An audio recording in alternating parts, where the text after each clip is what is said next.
right, so down here, the bottom left-hand corner of the map, Tal'Darim Altar, we have our green Terran player from Karont3 Esports. It is Lucifron.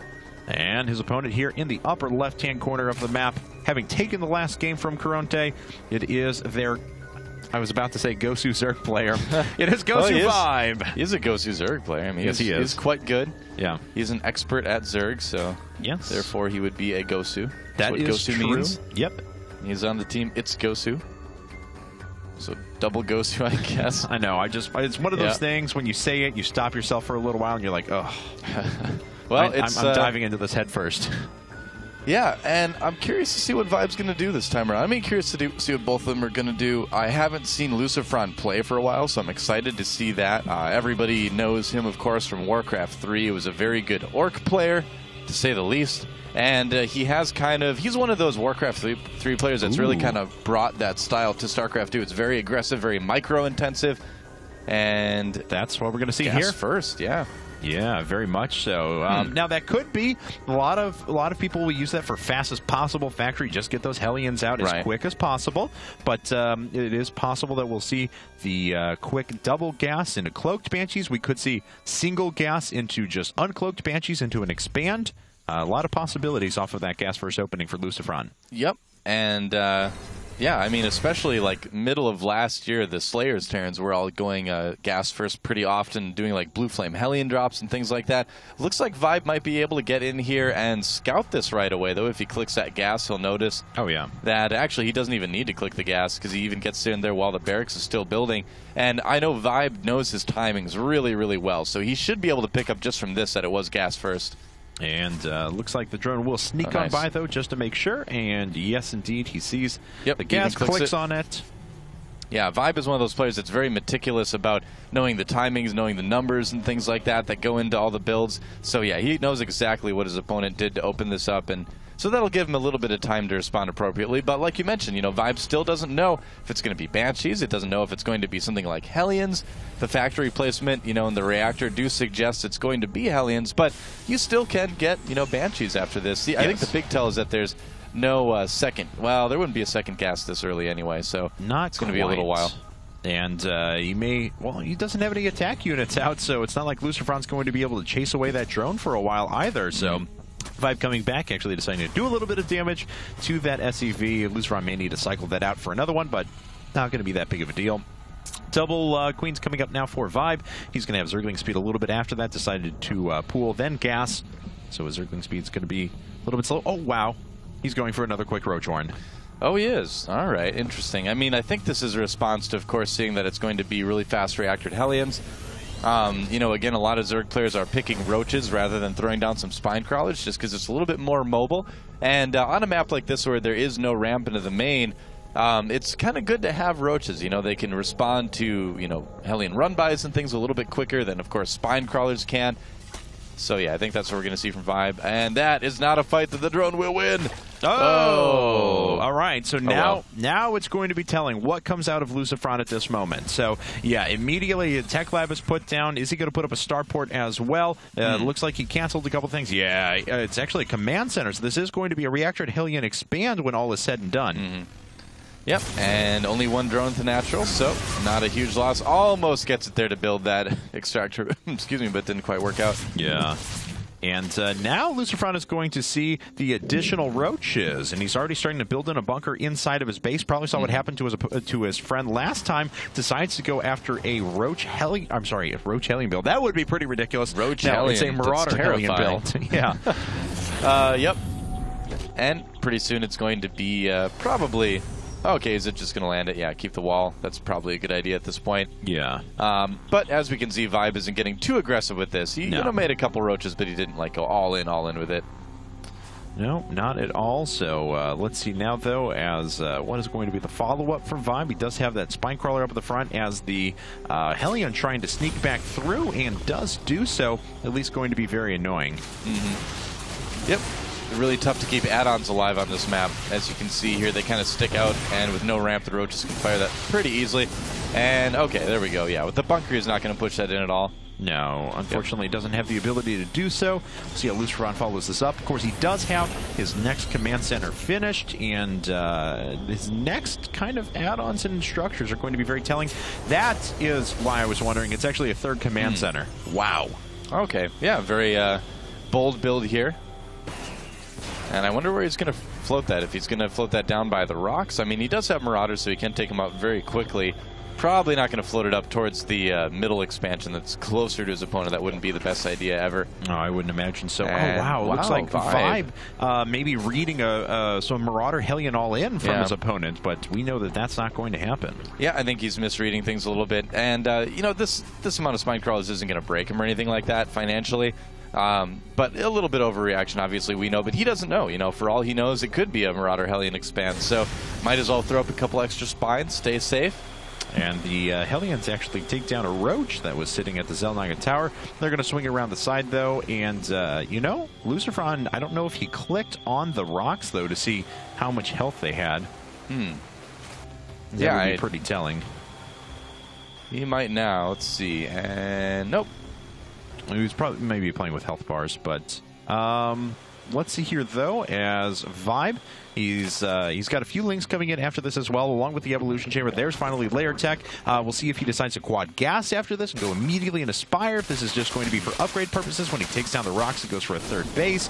Luciferon now sitting on a pretty defensive position, starting to reinvest back into his infrastructure a bit as he double engineering base. A very, very greedy style out of him, but one that, frankly, looks like it's going to work pretty well at the moment because ViBe is playing a pretty slow defensive style himself. Yeah, this is a style that MMA really used to use a lot in TVZ. Likes to get very fast upgrades, and then in the later game, you just go into a lot of really aggressive drop play, you know, dropping on multiple fronts with very upgraded Marines. It's a great style to do, especially on a map like this, where the bases are in a way that you can just kind of bounce between them.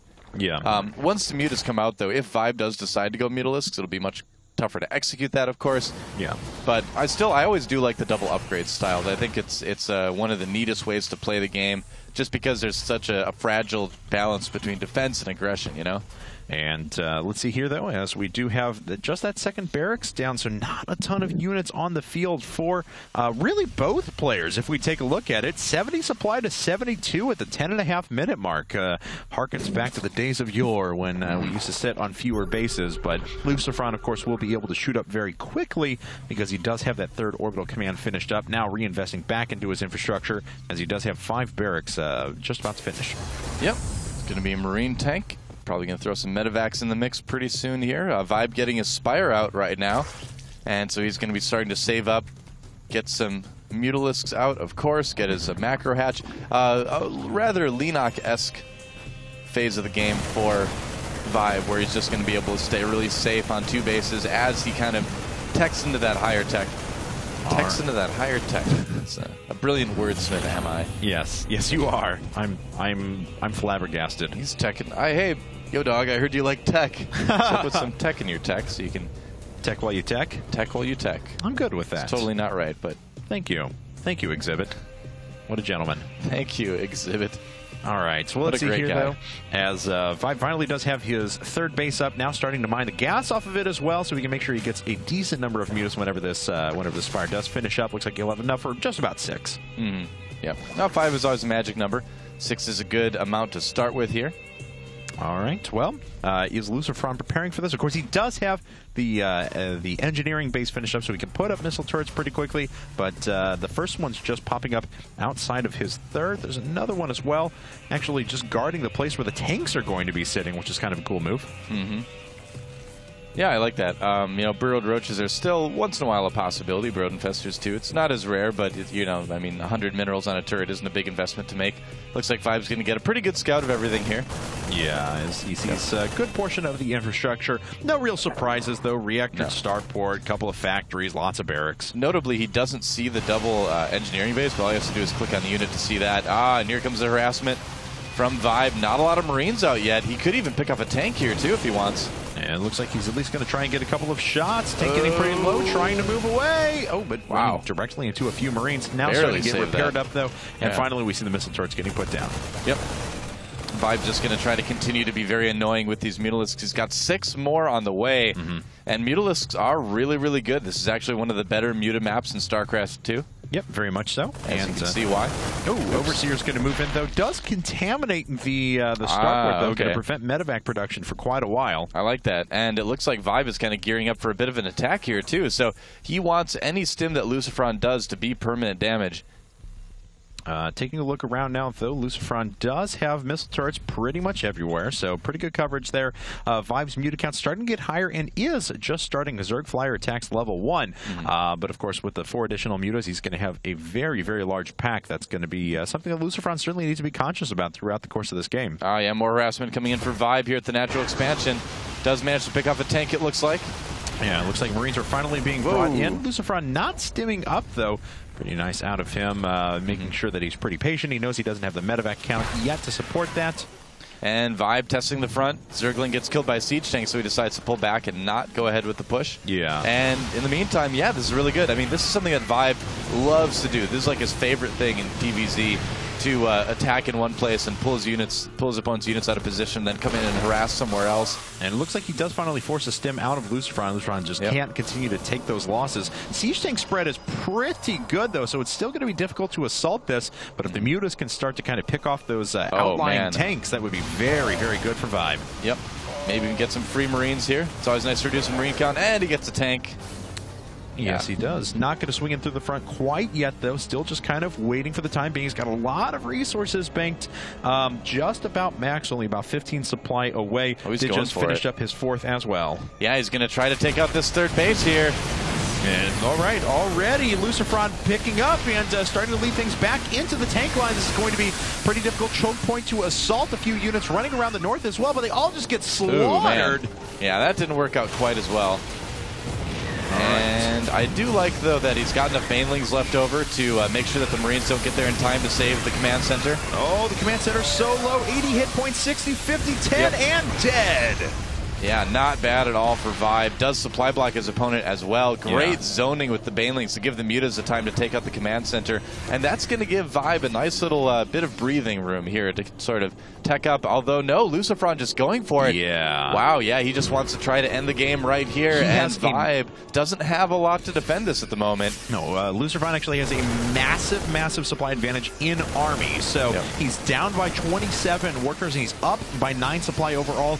That is a huge advantage in overall Army supply. Vibe's Army is pretty fragile as well. So Lucifron needs to make this work, though. Losing that base is going to put him way far behind if he can't start to equalize right here. Oh, Vibe doing such a good job to take out the tanks. He catches a lot on siege. Will the split be good enough to defend for Lucifron? Oh, Lucifron sending so many of his forces back. He has a lot of Marines left over. Most of the tanks have gone down. The supplies have equalized a little bit. Lucifron still has a massive Marine army still remaining. Yeah, really good splitting from Lucifron. Managed to keep a lot of those Marines alive. And now Vibe in a very difficult position. His bases are split. His natural split off from his 3rd. Yeah.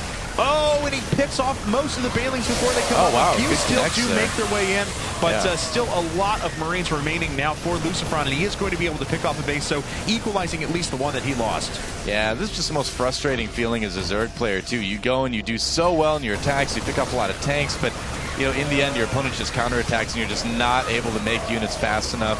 Oh, and all the banelings fall down as well. The Marines are still remaining on 2-2. He's already killed a bunch of workers, and the Mutalisks are a little bit powerless to stop this. Yeah, there's not really a whole lot Vibe can do, unfortunately, at this point. Manages to still pick off some tanks, but the Marines are just so hard to deal with. Right. And yeah, the Marines are reinforcing now. We'll see if Lucifron wants to start another command center or something like that behind this. He is just moving in, though, quite aggressively. A bunch of banelings still being started. It's been a while, though, since Vibe has been able to get a few of those to connect. Yep. 3-3 on the way as well. Those double upgrades really helping out our Terran player. Vibe's going to make kind of one final attempt here to save everything. And will he be able to do it? Oh, nice surround here. Yeah. Really good connections with the banelings. That worked well. Yep, he's going to be able to drop everything out. Nice job by Lucifron, though, to drop the Marines individually on top of the banelings while leaving. But, of course, now he is just sitting on 2 bases. But Vibe, for the most part, he's mining off of 1 base here. Hasn't started a lot of mining over towards his 12 o'clock, his 4th. Yep, Vibe's still really hurting here at this point. Lucifron can go a lot farther on 2 bases than ViBe can in general here. And the siege up happens. Yeah. That position is going to be tough to assault. Still had quite a few tanks left over that we're defending back at home in case of counterattacks, things like that. It looks like we do have another orbital command morphing in now, so Lucifron will be back on 3 bases very, very shortly. And oh, no. Oh, God. Oh, that hurts. Yeah. Oh, no. ViBe just lost 6 or 7 mutas there. He's going to try and run in with a lot of what he's got left, but Lucifron sieges up right away, already picking off a couple of those banelings. We do have some baneling mines, though. Ooh, I like that. That might change the game if Lucifron walks right over that. That could be huge! No! Oh, nice baneling bomb. Wow. But was it enough? You know, was it enough to give ViBe the supply advantage in this fight to win? We'll find out. Taking a look around at things. Yeah, Lucifron being a little bit more liberal with scans now. Wants to make sure that he's not going to be killed by that once again. Oh, a few of these larvae actually going down before the units are able to pop out of those. Mostly Zerglings coming out at the moment, though. Lucifron continuing to reinforce, but mostly sitting on tanks, just sending up a small squad of Marines to try and pick off some units. Yep. Still trying to get a few drones here with that. Yeah. And he is killing large swaths of Zerglings at the moment. And it looks like ViBe is going to lose another base. Unfortunately, well, 13 hit points. Yep, hopefully they'll be dead here soon. And here comes the counterattack from ViBe. He's actually just going to skip the army. Go for the reinforcements here, but another group already waiting for these Zerglings. Oh, big losses before they connect. Yeah, very much so. You know, he might be able to clean up this force here, but it doesn't do a lot about the army outside his natural. No. And yeah, just doesn't have enough for this even. Yep, and it looks like it's 90 supply to 143 now, so Lucifron on the verge of tying things up here for Karont3. And, oh, that's a slaughter. There's the scan. Drones dying in mass, and the hatchery going to be re-denied once again. Yep. And I think we're going to see the end of the game very, very soon here. I mean, ViBe is so far behind that there's just no way he's going to be able to take on this army and catch up. Yeah, unfortunately not. Just a handful of mutas remaining off to the left. Just 9 of them now. A few more Zerglings getting destroyed. The main is under assault now. All of the mining is being done over towards the 12 o'clock. Yep, about 100 supply lead. Like we mentioned for Lucifron. ViBe still trying to stick with it. I mean, not giving up quite yet. All right, so the banelings getting targeted out. A few units do get hit, but that's it. GG. Lucifron has tied it up. We are moving into game number 7 with things tied at 3-3.